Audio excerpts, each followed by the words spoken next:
É uma alegria estar aqui, compartilhando com vocês um pouco da minha experiência. Eu vou contar um pouco da história que eu fiz ao longo de 14 anos de trabalho com distrofia muscular, não só com o Fabrício, mas com outros portadores. É um estudo longitudinal, mais aprofundado, porque é um estudo terapêutico, que a minha área é psicologia. Então, vou conversar um pouco com vocês sobre os aspectos psicológicos que eu pude perceber ao longo desse tempo. A psicologia também é uma ciência, mas é uma ciência do subjetivo. Então, nós vamos só conversar, nós vamos ficar na palavra, que é algo subjetivo, mas que tem um poder, tem uma força que nos atinge e é com a qual nós nos relacionamos o tempo todo. Então, na psicologia que eu trabalho, nós trabalhamos com uma linha que focaliza muito o relacional. É como que nós estamos nos relacionando uns com os outros durante a nossa vida.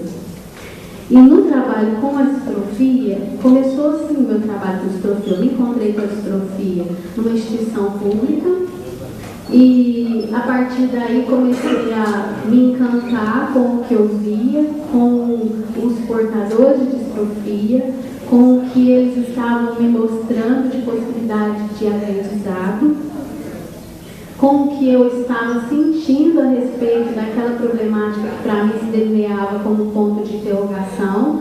Vale a pena frisar que eu parto de um local específico, que é a região nordeste do estado de São Paulo, que é o interior, e isso traz uma peculiaridade, que é um jeito de trabalhar e recursos diferenciados de quem trabalha em grandes centros ou vive em grandes centros, como São Paulo, ou Campinas, ou outros locais que tenham mais acesso à pesquisa, que não era o nosso caso aqui.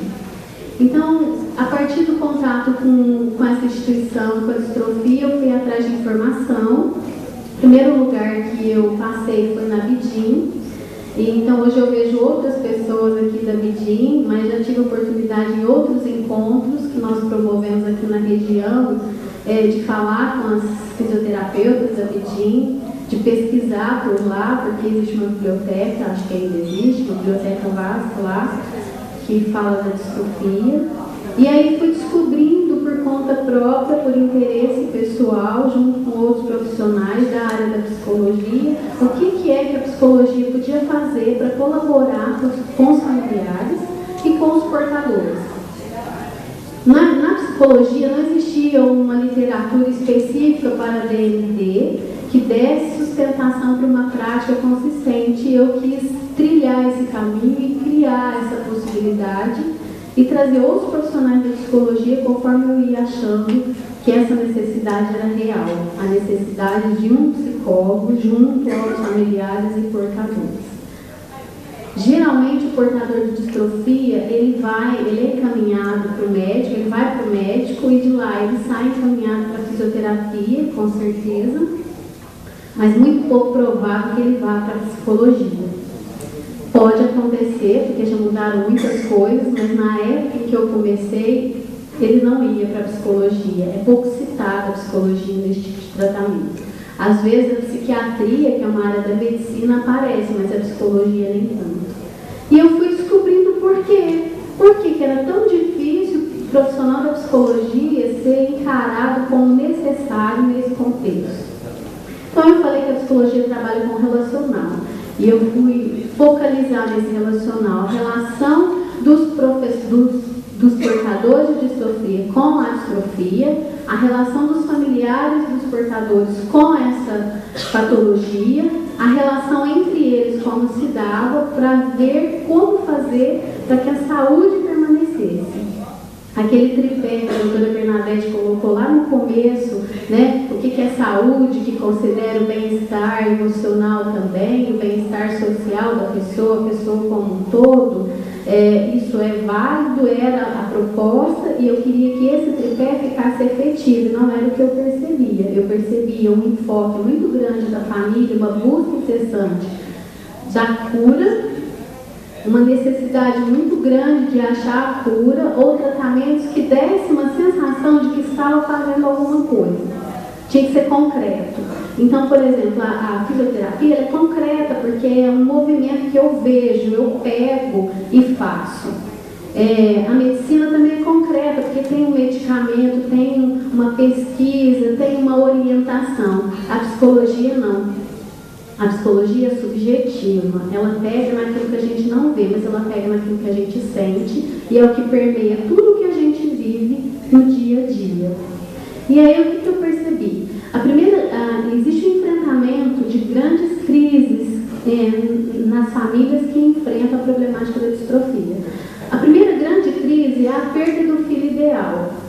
E quando os pais resolvem ter um filho, né, eles tecem uma teia de possibilidades para esse filho, imaginam, sonham com esse filho. E todo mundo pensa assim, pode ser do jeito que for, se for perfeito, tendo saúde, tudo bem. Mas e se não tem saúde? Como é que faz? Então essa era a primeira grande crise. Cheguei num momento em que eu vi que meu filho tem uma problemática, tem uma doença. E aí eu preciso elaborar a perda desse filho que eu idealizei, porque ele era perfeito. Até outro dia ele andava, ele ria, ele brincava, e agora estão falando para mim que ele vai ter dificuldades para andar, para brincar, e mais outras que eu não posso nem imaginar. Então era a primeira grande crise a ser elaborada pela família.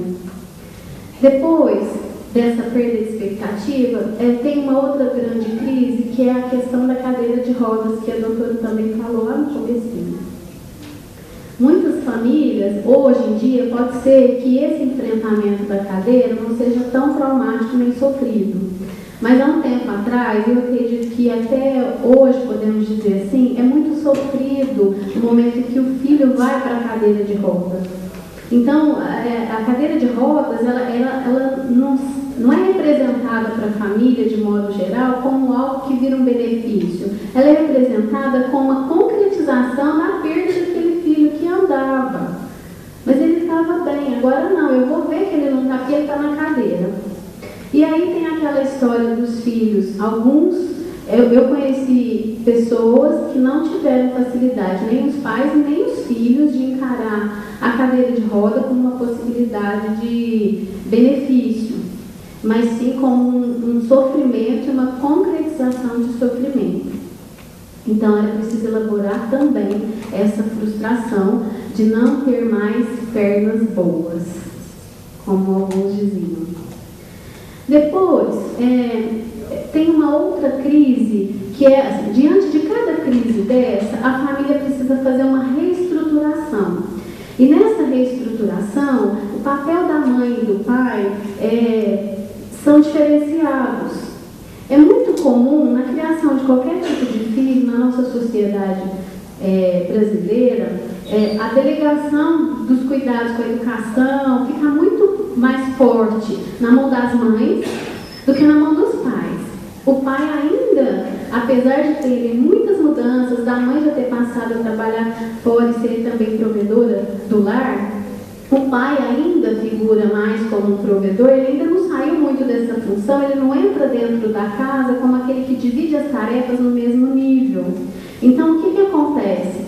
A centralização das tarefas na mão da mãe, no caso da distrofia, ela se acentua. E a mãe assume isso como uma responsabilidade dela. Então, essa reestruturação que eu estou falando é da possibilidade da mãe abrir um espaço maior de contato com o pai para trazê-lo para o cuidado com o filho e de disponibilidade do pai para estar nesse cuidado de maneira mais efetiva. É fácil? Não. Porque muitos pais não suportam, muitas mães também não conseguem abrir esse espaço. Elas tentam e às vezes elas dizem que fazem, mas efetivamente elas não fazem. Elas abrem a asa em cima desse filho para protegê-lo. Existe uma questão aí que talvez seja um questionamento que nós levantamos, de que o fato de talvez a mãe ser portadora do gene que vai desencadear a distrofia fizesse com que ela assumisse essa responsabilidade, quase como se ela tivesse esse peso maior de responsabilidade pela patologia no filho, né? Quase como se ela carregasse uma certa culpa que ela precisa amenizar e que nós, na nossa área, tínhamos a intenção de favorecer.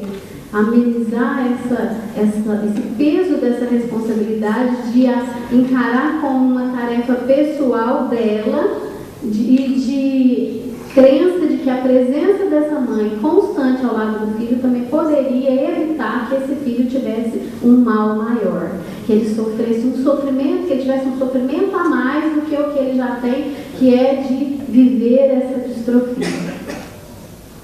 E aí acontece uma questão interessante. Para o filho, a relação dele com a distrofia não necessariamente é de tanta dor e sofrimento quanto é para os pais. Porque é o jeito que ele vai existir, ele existe através dessa distrofia. Faz parte da história dele. Ele não sabe como é viver sem distrofia. Ele sabe até um certo período, depois ele esquece, porque ele é pequeno quando ele começa a ter as perdas. Então ele já vem assim, e isso vai se constituindo para ele como um jeito de existir. E o que ele deseja o tempo inteiro é que ele seja visto para além da distrofia, que ele seja visto como o humano que ele é e com a saúde que ele tem. E a dificuldade de encontrar pessoas, tanto no contexto familiar, que pode ser os familiares mais próximos ou os familiares mais distantes, quanto na sociedade de modo geral, dificulta isso. Porque os olhares nossos, eles estão meio robotizados. Nós olhamos para o que é visto, para o que é concreto. E aí a gente olha para o corpo e dá uma força muito grande para aquilo que é visto concretamente, que é o corpo. Né? Então, se nós vemos uma deformidade, um entortamento aqui, ou um aparato que não é natural, entre aspas, que é uma cadeira de rodas, um aparelho respiratório, ou uma goteira, é como se saísse fora daquilo que nós estamos preparados para ver. Então, impacta. Esse impacto que o portador de distrofia quer ultrapassar, quer ser visto como uma pessoa, quer ser recebido e fortalecido como alguém de direitos, como um cidadão de direitos, de deveres, de emoções, de intenções e de desejos também. E daí, existe uma questão importante também, que é como fazer isso, então? A manutenção dos vínculos que a pessoa tem, a criação de novas relações ao redor dessa família e desse portador vão garantir para eles a saúde dessa família, porque não é só o portador que tem a patologia, a família às vezes adoece junto com o portador.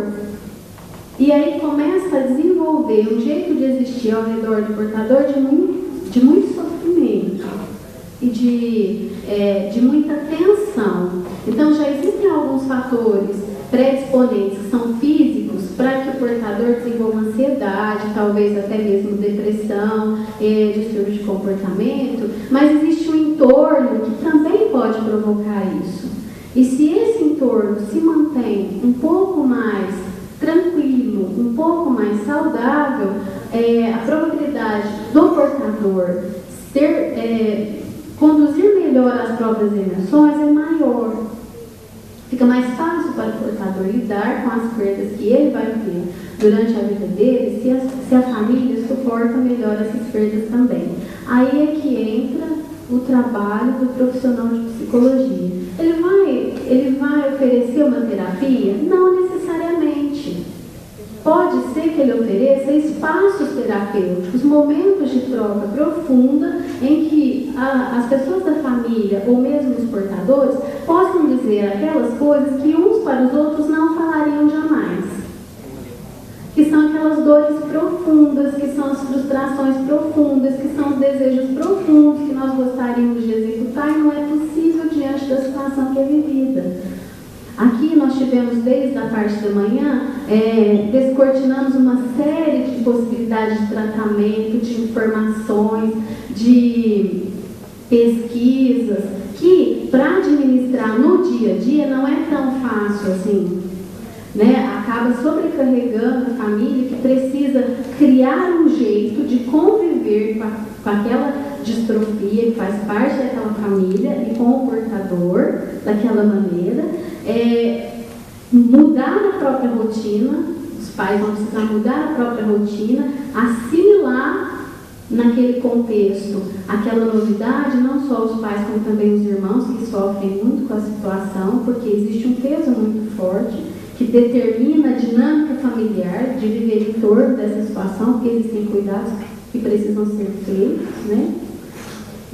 Para poder chegar num ponto de equilíbrio razoável, de vivência comum, que traga mais alegria, que traga mais satisfação. É muito importante para os pais e para os irmãos poderem trocar de lugar com o portador para tentar sentir como é que é estar na pele dele, mas muito importante para o portador, que é muito mais difícil, trocar de lugar com os cuidadores, para perceber como é difícil também mobilizar essa rotina, assimilar essa rotina para adequar ao que é necessário ao portador naquele momento. Aí eu quero falar de uma coisa importante, que já foi falado da importância da escola, da sociedade, não vou me repetir, porque a minha fala vai ser breve por conta do tempo, mas tem uma questão que eu preciso falar. Se a família tem alguma crença, isso ajuda muito. Qualquer crença. Algo que faça ponte com o espiritual, que revitalize o espiritual na família, do jeito que for. Né? Não importa se é em alguma religião ou é em alguma prática que dê a ela essa sensação de acolhimento e de sustentação para ela poder se movimentar na vida. Outra questão que eu preciso dizer é sobre a depressão, que foi citada muitas vezes na mãe.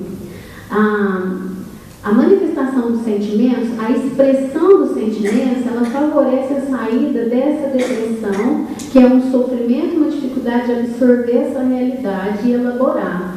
A gente tem dois caminhos: ou a gente elabora, ou a gente coloca no corpo, psicomatiza, desculpa. Ou a gente coloca no corpo e vira uma doença. Tá? Então são dois caminhos. A dificuldade de elaborar depende do recurso emocional que a pessoa tem e das habilidades que as pessoas ao redor vão ter para ajudá-la. O profissional pode ajudar nesse sentido. Vai precisar enfrentar o medo do que aquela história vai trazer, a mãe e os pais, os irmãos de modo geral, enfrentar o medo que aquela situação vai trazer para a pessoa. E sair, ela não vai ser onipotente, que é o que a gente gostaria, poder resolver e tirar a dor com a mão, né? A mãe quer fazer isso, ela queria estar no lugar do filho, se ela pudesse. Ela quer tirar a dor com a mão. Então nós não vamos ser nem onipotentes, que não temos esse poder, não somos Deus, e nem impotentes. Não podemos fazer nada. Temos uma potência. Qual é o nosso potencial enquanto família? Qual é o potencial do meu filho portador de distrofia? O que ele é capaz de fazer? O que eu percebo nele como habilidade, como conquista, como criatividade, como possibilidade? E o que eu, família, posso fazer para favorecer que essa potencialidade se expresse? Isso vem através do sonho. É preciso sonhar. A família precisa sonhar junto com o portador. Ela não pode focalizar só na cura. Existem pessoas que estão habilitadas e lutando intensivamente por essa cura. Não precisa se preocupar. Se preocupe com o tratamento e com o sonho. O sonho só você pode fazer. Mais ninguém, nenhum profissional pode dar isso para vocês. Só vocês. Então, para fechar, digo assim, a distrofia está no corpo.